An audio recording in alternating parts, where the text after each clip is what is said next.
இம்மாத இறுதியில் வின்பாஸ் கார் விற்பனையை முதலமைச்சர் ஸ்டாலின் தொடங்கி வைக்க உள்ளதாக தற்போது தகவல் வெளியாகியுள்ளது.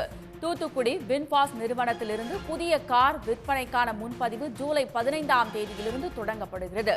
ஜூலை 15 முதல் வின்பாஸ் மின்சார கார் விற்பனை முன்பதிவு தொடங்க உள்ளதாகவும் அந்நிறுவனம் அறிவிப்பை வெளியிட்டுள்ளது. இதுபற்றிய மேலும் விவரங்களை தருகிறார் நமது செய்தியாளர் ஜெயக்குமார். ஜெயக்குமார், இந்த அறிவிப்பு தொடர்பான முழு விவரம்.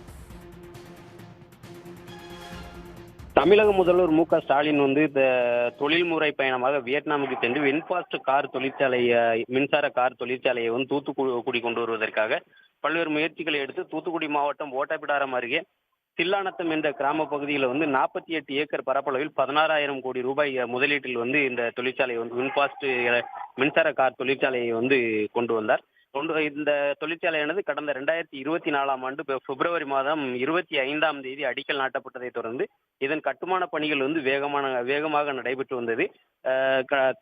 மார்ச் ஏப்ரல் இந்த மாதங்கள் 2025 மார்ச் ஏப்ரல் மாதங்களில் இதன் பணிகள் முழுமையாக நிறைவடையும் என எதிர்பார்க்கப்பட்ட நிலையில் இந்த மாத இறுதியில் இந்த கார் தொழிற்சாலையில் கார் உற்பத்தி துவங்கி முதல் காரை அறிமுகப்படுத்தக்கூடிய நிகழ்ச்சியில முதல்வர் கலந்து கொள்வார் என கூறப்படுகிறது.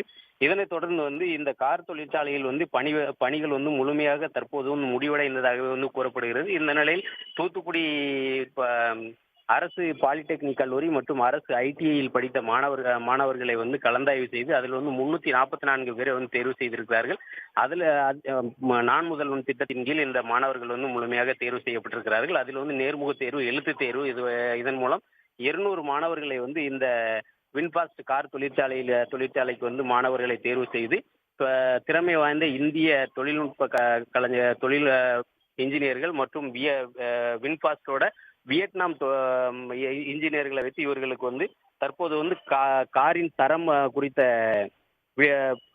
பணிகளையும் அவர்களுக்கு சொல்லிக் கொடுக்கப்பட்டு வருகிறது.